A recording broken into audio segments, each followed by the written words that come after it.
Aleluia, cumprimento os irmãos com a paz do Senhor, amém? Amém. Quero convidar os irmãos a abrir a Bíblia em Jeremias, no capítulo 25. Jeremias no capítulo 25, a partir do versículo 4, amém? Odu, você pode desligar para mim o ventilador, por favor? Jeremias capítulo 25, a partir do versículo 4. Aleluia. Já quero agradecer a Vitória que fez a introdução para mim. Não vou precisar falar muito sobre Jeremias. Amém? Diz assim a palavra do Senhor: também vos enviou o Senhor todos os seus servos, os profetas madrugando e enviando-os, mas vós não escutastes, nem inclinastes os vossos ouvidos para ouvir. Quando diziam: convertei-vos agora cada um do seu mau caminho e da maldade das suas ações, e habitai na terra que o Senhor vos deu, e a vossos pais para sempre. E não andeis após outros deuses, para servirdes e para vos inclinardes diante dele, nem para provocar a ira com a obra de vossas mãos, para que não vos faça mal. Porém, não me destes ouvidos, diz o Senhor, mas me provocastes a ira com a obra de vossas mãos para o próprio mal. Amém? Os irmãos podem se assentar. Aleluias. Irmãos, depois da morte de Salomão, a Bíblia vai nos dizer que o reino de Israel ele é dividido. Depois da morte de Salomão, começa a acontecer alguma discussão, começa a acontecer algumas divergências, e o reino de Israel ele é dividido em duas partes. Ele é dividido entre o reino do norte e o reino do sul. O reino do norte ele é o reino de Israel, e o reino do sul é Judá. Então, nesse momento, há essa divisão de reinos. O povo continua sendo o mesmo, o povo continua sendo o povo escolhido de Deus, mas o que muda é a monarquia, são os reis. Por conta de discussões, acaba havendo essa mudança e essa divisão, amém? O reino do norte, que é Judá, e o reino do norte é o reino de Israel, e o reino do sul é o reino de Judá, amém? A Bíblia vai nos dizer que o reino do norte, ele começa a praticar o que era mal. O reino de Israel, ele começa a praticar o que não era lícito aos olhos de Deus. Começam a adorar outros deuses, começam a criar imagens, começam a se vender, começam a viver a iniquidade. E aí a palavra do Senhor, ela vai nos contar que esse povo, Deus permite que eles sejam levados para o exílio. Deus permite que esse povo ele seja completamente dizimado no reino do norte. Os assírios tomam conta do reino do norte, dizimam esse povo e levam muitos para o exílio. E aí fica sobrando somente Judá, que é o reino do sul. Mas Judá, ela começa a seguir o mesmo caminho do reino do norte. O reino do sul aqui começa a seguir o mesmo caminho do reino do norte. Eles começam a praticar o que é mal aos olhos de Deus, eles começam a viver na iniquidade, eles começam a criar outros deuses.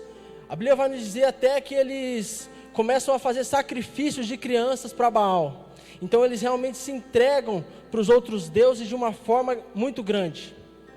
E é nesse momento que Deus levanta Jeremias. Deus levanta Jeremias para falar com esse povo. Para falar com esse povo acerca daquilo que eles estavam fazendo de errado. Para Jeremias pregar contra os pecados que eles estavam vivendo. Aí a Bíblia vai nos dizer que Jeremias prega insistentemente por muitos anos. Jeremias insiste em pregar o evangelho que Deus está mandando ele pregar. Para o povo se converter dos maus caminhos, se arrepender daquilo que estavam fazendo. Mas o povo não dá ouvidos. Judá segue desobedecendo a Deus. E aí no capítulo 25, Deus fala para Jeremias o que ia acontecer com o povo por conta dessa iniquidade. Por conta da persistência no pecado. Por conta da persistência numa vida que não era boa aos olhos de Deus. A Bíblia vai nos dizer que Jeremias agora é usado por Deus para falar o que ia acontecer com esse povo. O povo ia ser levado para exílio durante 70 anos, disse o Senhor, pelas mãos dos babilônicos. E assim como toda a palavra de Deus, essa também se cumpre. Chega um certo tempo que Deus permite que isso aconteça. A Babilônia, ela domina Judá, a Babilônia invade Judá, e nesse momento que a Babilônia invade Judá, a Babilônia destrói o templo, a Babilônia destrói Jerusalém, A Babilônia leva muitos do povo de Judá para ser cativo na sua terra durante 70 anos. E o templo é destruído, a arca é roubada, e a cidade de Jerusalém, que era a capital de Judá, também é destruída. Então preste atenção, o povo ele perde tudo aquilo que ele tinha de mais importante, mas não estava dando valor nesse momento.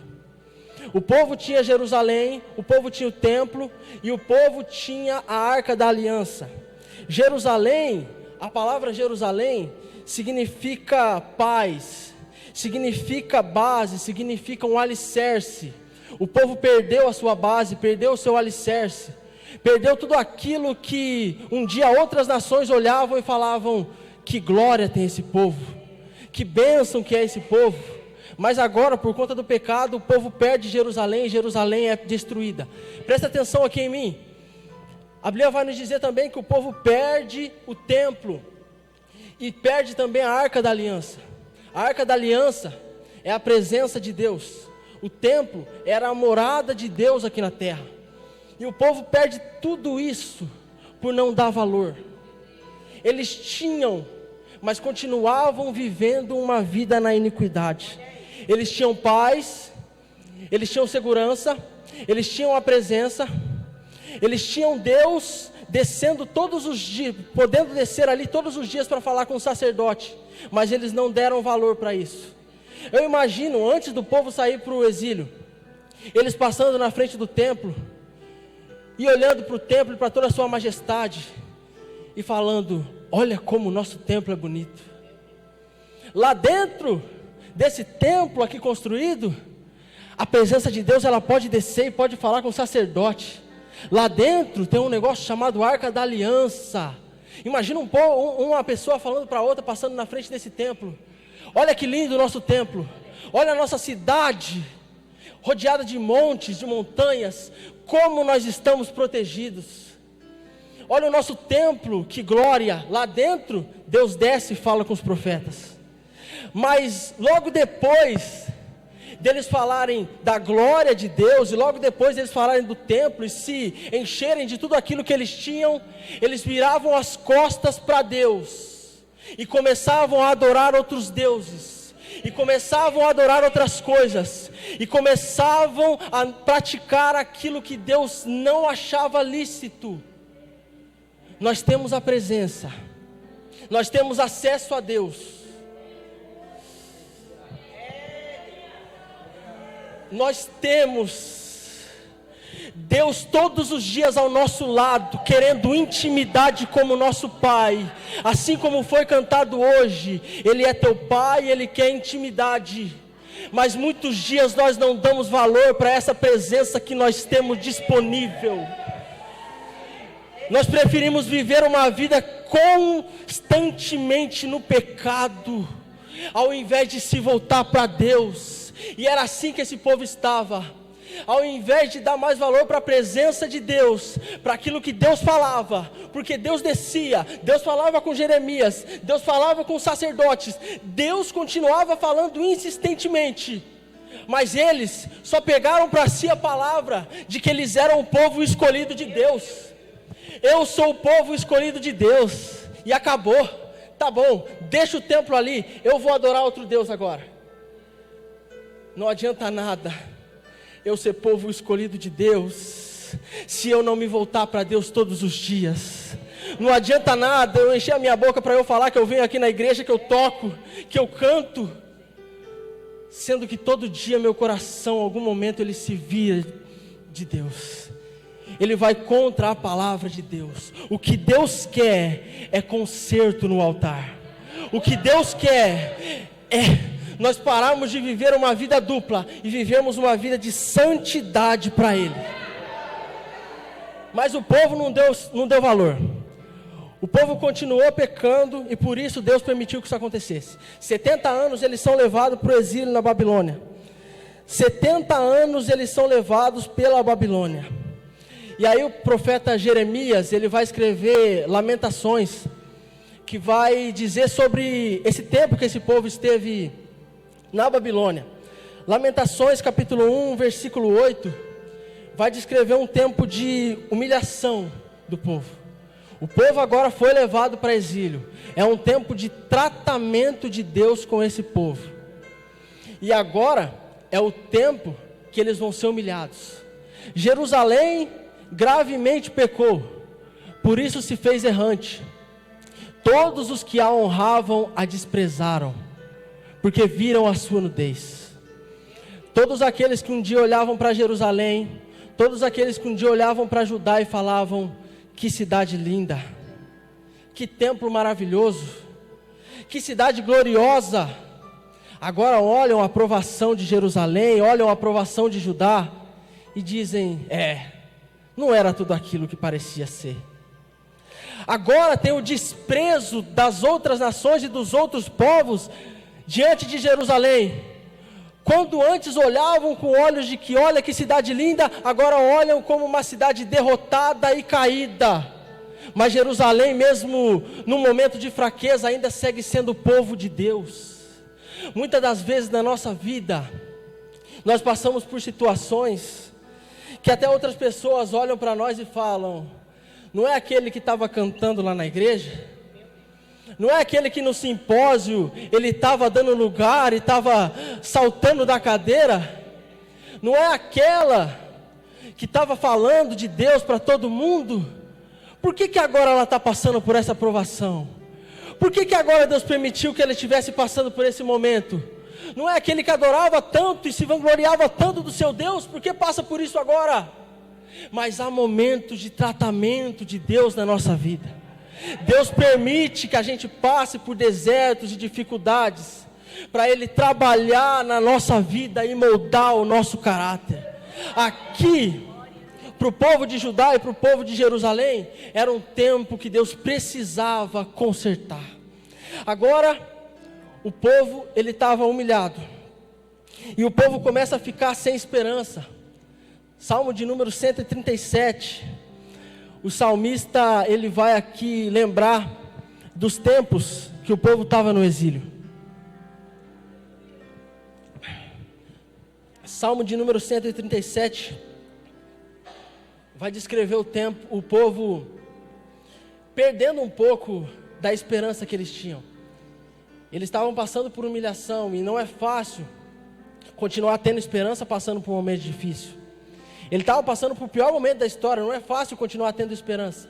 Então o povo começa a perder a esperança. Junto aos rios da Babilônia, ali nos assentamos e choramos, quando nos lembramos de Sião. Sobre os salgueiros que há no meio dela, penduramos as nossas harpas.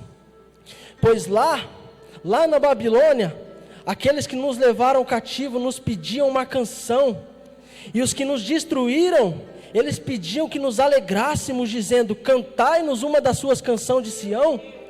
Mas como cantaremos a canção do Senhor em terra estranha?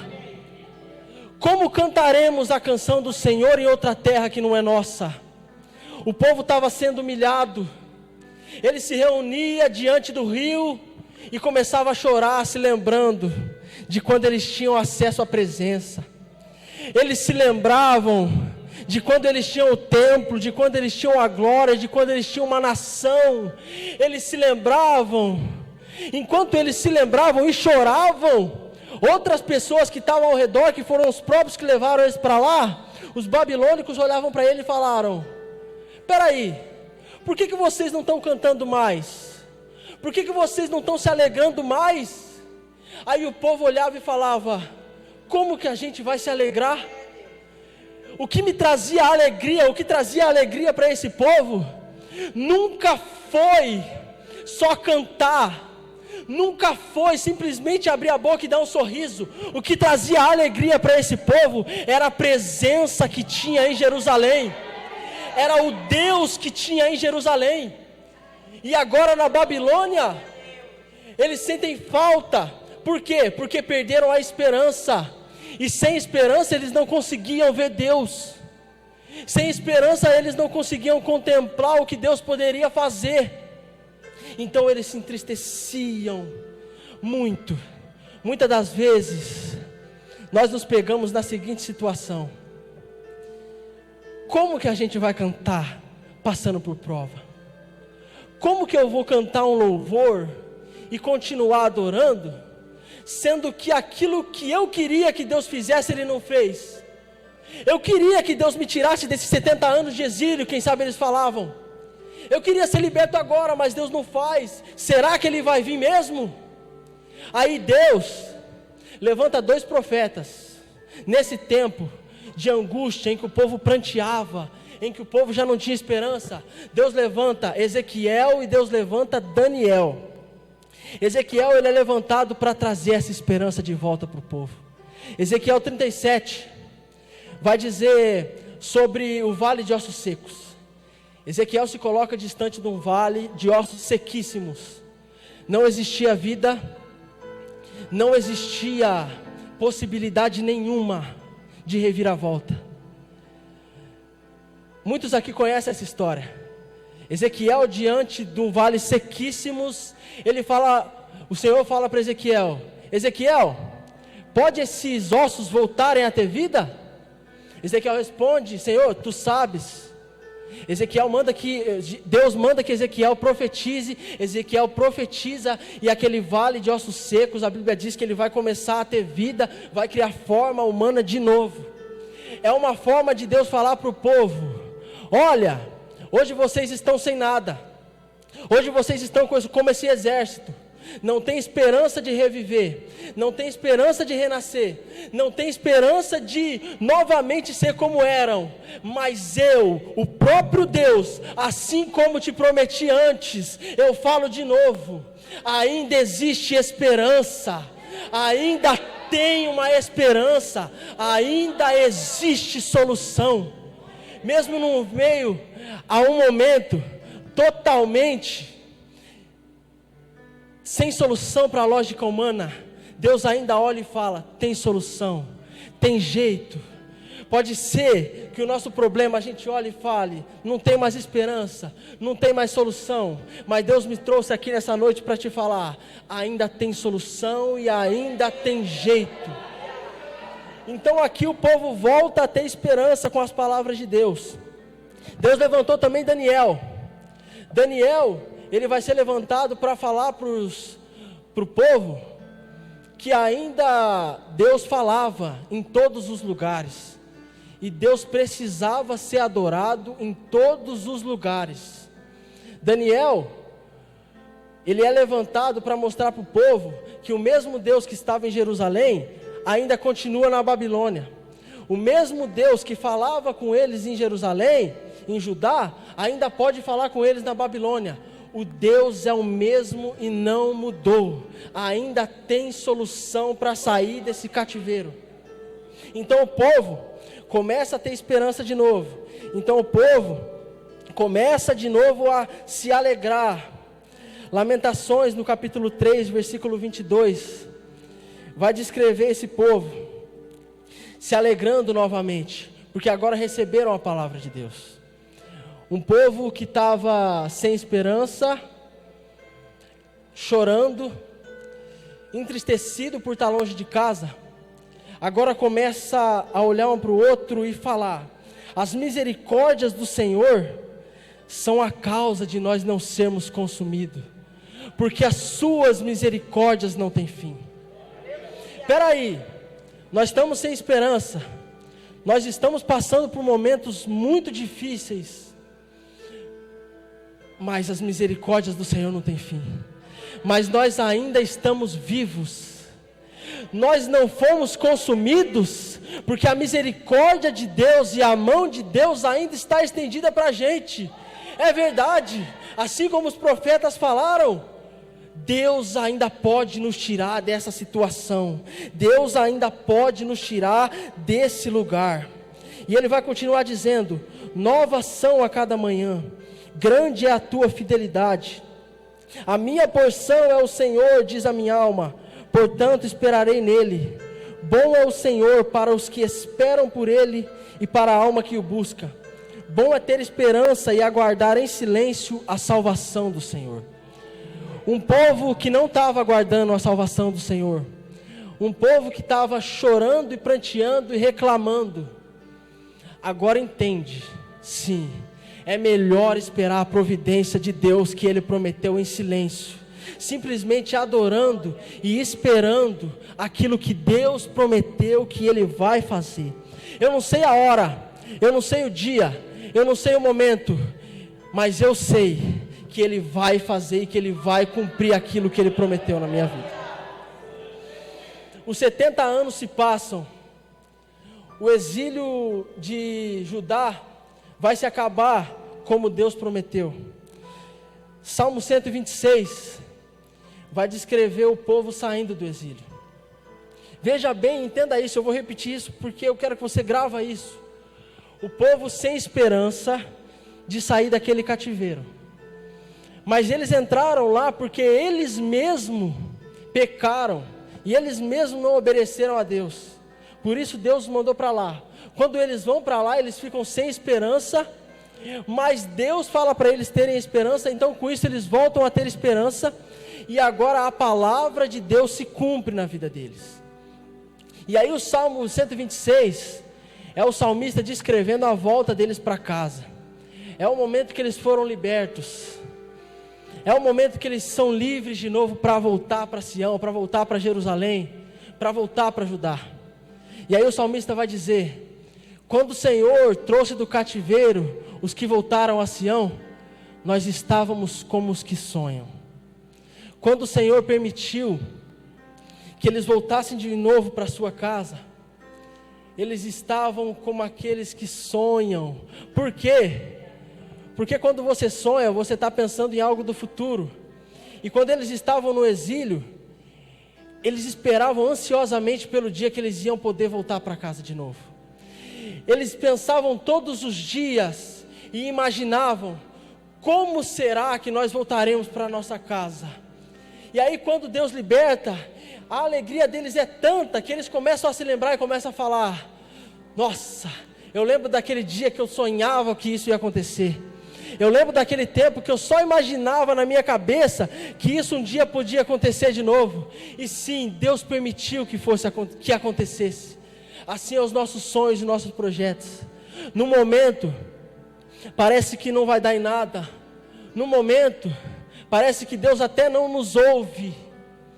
Mas eu tenho certeza que um dia você vai cantar o hino da vitória e vai se lembrar: aquilo que um dia eu sonhei, aquilo que um dia foi só um projeto, aquilo que um dia eu tanto planejei, hoje se cumpriu. Por quê? Porque Deus é fiel para cumprir aquilo que Ele prometeu.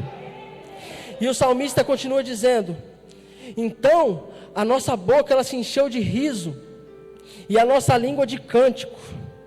Então se dizia entre os gentios: grandes coisas fez o Senhor a estes. Agora o povo se alegra de novo. Agora o povo pode saltar e dar risos de alegria de novo. Aquilo que muitas das vezes ele não conseguia fazer na Babilônia, agora ao sair eles se sentem livres e começam a se alegrar mais uma vez. Enquanto aqueles que começaram a desprezar Judá no momento que eles estavam no exílio, agora aqueles que desprezaram Judá lá atrás, enquanto eles estavam no exílio, agora tem que ver Judá e falar: realmente o Deus dele fez grandes coisas por eles.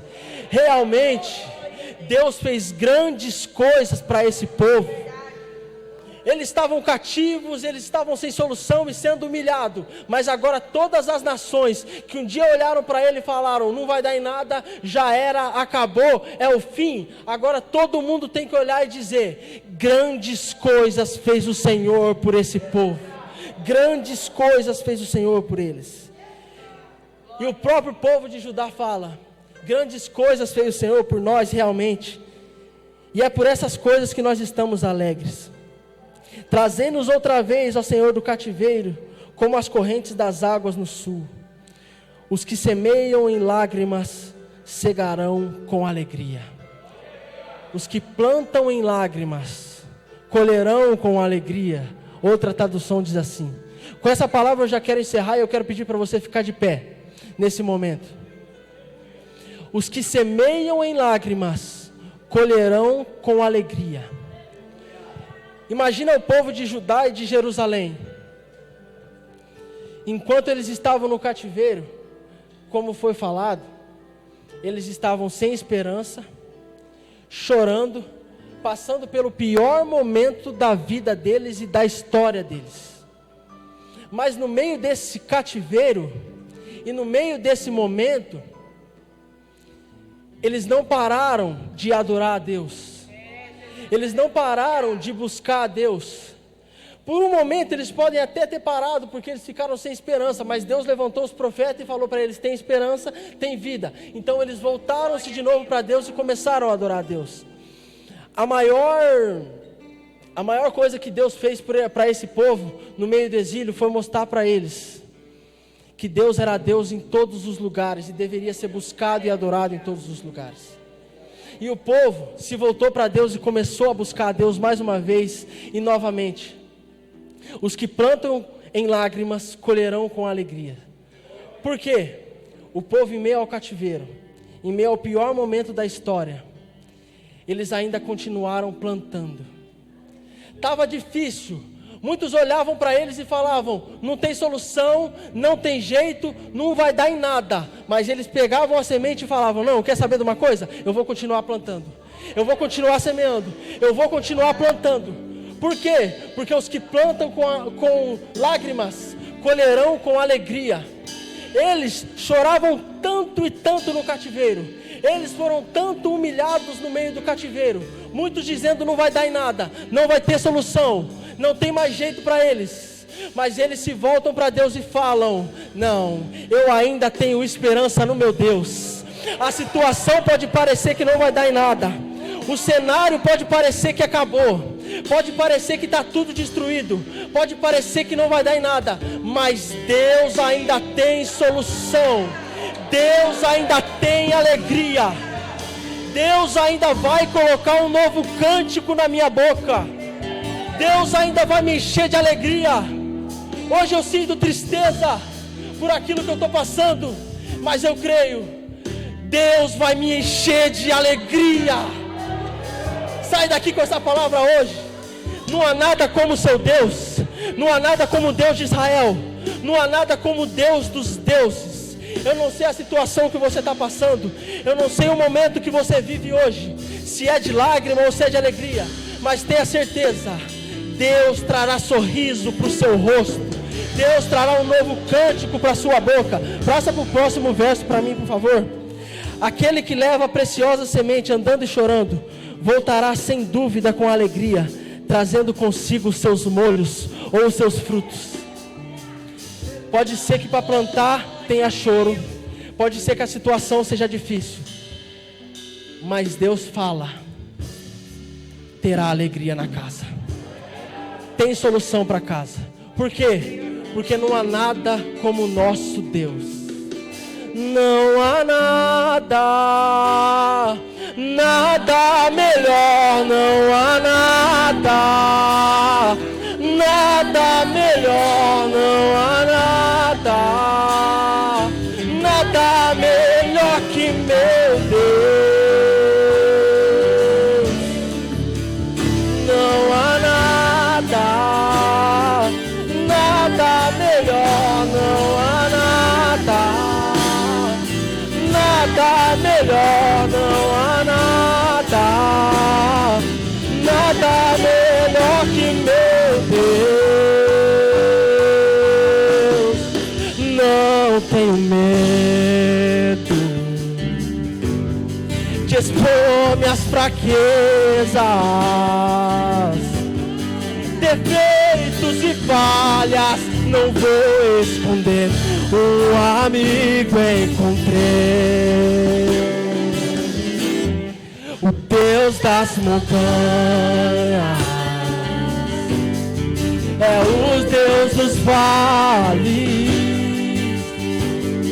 e não há lugar que a sua graça não possa me achar. Não há nada, nada melhor, não há nada,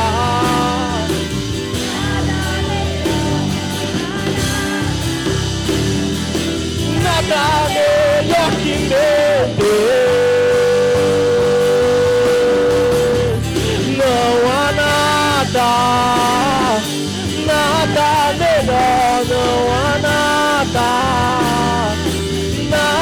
melhor, não há nada, nada melhor que meu Deus.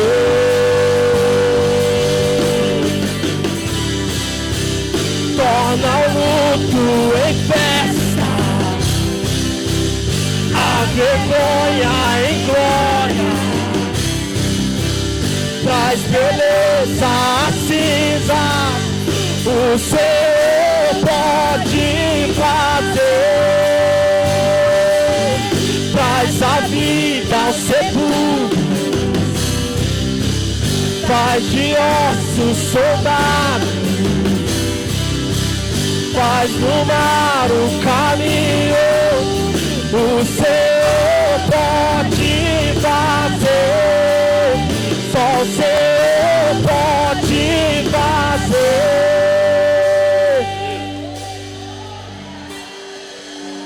Torna o luto em festa, a vergonha em glória. Ele reverte situações, traz beleza às cinzas.